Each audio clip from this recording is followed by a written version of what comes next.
সাংবাদিক নির্যাতন প্রতিরোধ সেল সেপ্টেম্বরের 1 তারিখ থেকে শুরু করে আজ বেশ কয়েকটি থানায় ঘুরতে গিয়েছিল, পরিদর্শন করতে গিয়েছিল, গিয়ে সরেজমিনে সবকিছু দেখে তাদের সুষ্ঠু বিচারের জন্য বাংলাদেশ সরকার এবং সকল মানুষের কাছে সাংবাদিকরা যাতে কোনো রকম আর নির্যাতনের শিকার না হয়, হত্যাকাণ্ডের শিকার না হয়, সেই জন্য আজকে আমরা এখানে দাঁড়িয়েছি।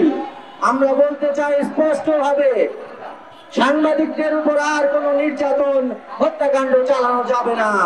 অনেক হয়েছে, অনেক দেখেছি, অনেক সংগঠন খালি মুখেই বলে যায়, ফেসবুকে খালি স্ট্যাটাস দিয়েই শেষ করতে চায় সাংবাদিকদের বিরুদ্ধে অপশাসনের বিচার চাইতে, কিন্তু আমরা কোনো সেভাবে প্রতিরোধ গড়ে তুলতে পারিনি।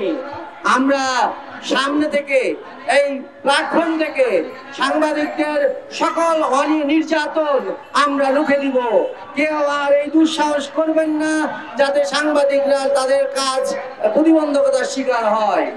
আমি এখান থেকে কুড়িগ্রাম থেকে এসেছে এক নির্যাতিত সাংবাদিক ভাইয়ের অভিভাবকরা, তারা আজকে কান্না করছে, থানার সামনে গিয়ে কান্না করছে, তারা কোনো অধিকার পাচ্ছে না। আমরা আর বসে থাকবো না, আমরা এই ভাইদের নির্যাতনের সকল সুষ্ঠু বিচার আমরা চাই। তো এই বলে আমি আজকে সবার জন্য শুভকামনা জানিয়ে আমি আমার এবং বাংলাদেশ প্রেস ক্লাবের আয়োজিত আজকে যে সাংবাদিক প্রতিরোধ এবং মানববন্ধনের যে আয়োজন করা হয়েছে, সবার প্রতি আমার ভালোবাসা এবং সালাম। আজকে আমি একটি কথাই দৃঢ়তার সাথে বলতে চাই, শহর থেকে গ্রামে যে সকল সংবাদকর্মীরা, কলম যোদ্ধা এভাবে নির্যাতিত হচ্ছে এবং তারা প্রতিনিয়ত অবিচারের সম্মুখীন হচ্ছে এবং তারা যে বিচার পাচ্ছে না, প্রশাসনের দৃষ্টি আকর্ষণ করে একটি কথাই বলতে চাই, সাংবাদিকদের নির্যাতন অবশ্যই বন্ধ করতে হবে।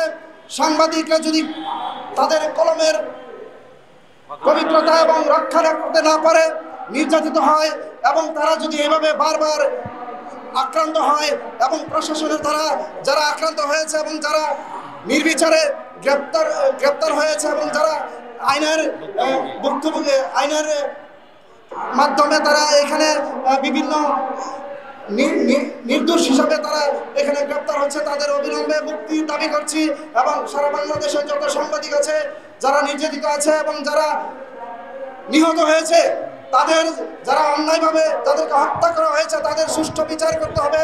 বিচারের দাবিতে আজকের যে মানববন্ধন, সারা বাংলাদেশ থেকে এখানে অনেক সাংবাদিক ছুটে এসেছে। এখানে অনেক সাংবাদিক ভাইরা আছে যারা নিজের ভাইদের রক্তের দাবি, বিচারের দাবি এবং যারা কারাবন্দী আছে তাদের অবিলম্বে মুক্তির দাবিতে এখানে যে মানববন্ধন শুরু হয়েছে, সেই মানববন্ধন সারা বাংলাদেশে ছড়িয়ে পড়বে। অবিলম্বে প্রশাসন এবং সরকারের দৃষ্টি আকর্ষণ করে বলছি, সাংবাদিকদের নির্যাতন বন্ধ করতে হবে, নয়তো সাংবাদিক সমাজ জেগে উঠবে এবং এই জাগরণে অবশ্যই এর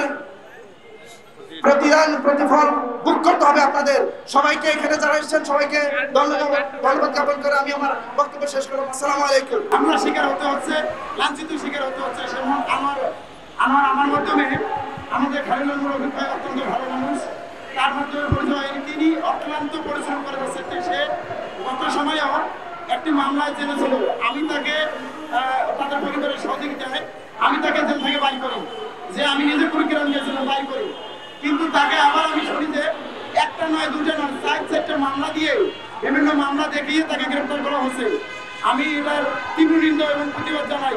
তার সাথে আমি জানাবো যে আমাদের বাংলাদেশে শুধু সাংবাদিক নির্যাতন, অন্য কোনো দেশে এরকম হয় কিনা আমি জানি না, তবে আমাদের দেশে প্রচুর হচ্ছে। আমি কিছু গতদিন সময় নীলফামারী জেলার জলঢাকা উপজেলা আমার নিজস্ব এলাকায় আমি সংবাদ সংগ্রহ করতে গেলে আমি মর্মের শিকার হই। আমাকে প্রায় 1-200 মানুষ ধরে আমাকে হত্যা করতে লাগে। আল্লাহর কি হুকুম ছিল, যতটুকু আমার পৃথিবীতে চাল ছিল, আল্লাহ আমার রাখবে, আমি বেঁচে আছি। তবে যারা আমার পরে হামলা করছিল সবাই এখন চলে, কেউ 2 মাস করে হচ্ছে, কেউ আবার কিছুদিন গত হচ্ছে, আবার 3-4 দিন গত হচ্ছে, তারা গ্রেপ্তার হয়েছে, প্রায় 25 জনের মতো গ্রেপ্তার হয়েছে। এই জন্য আমি প্রশাসনদের সকল প্রশাসন খারাপ সেটা নয়, আসলে কুড়িগ্রামের ভরুঙ্গামারিতে আছি, আমিও কথা বলছি, সে তথ্যই দিতে পারে না।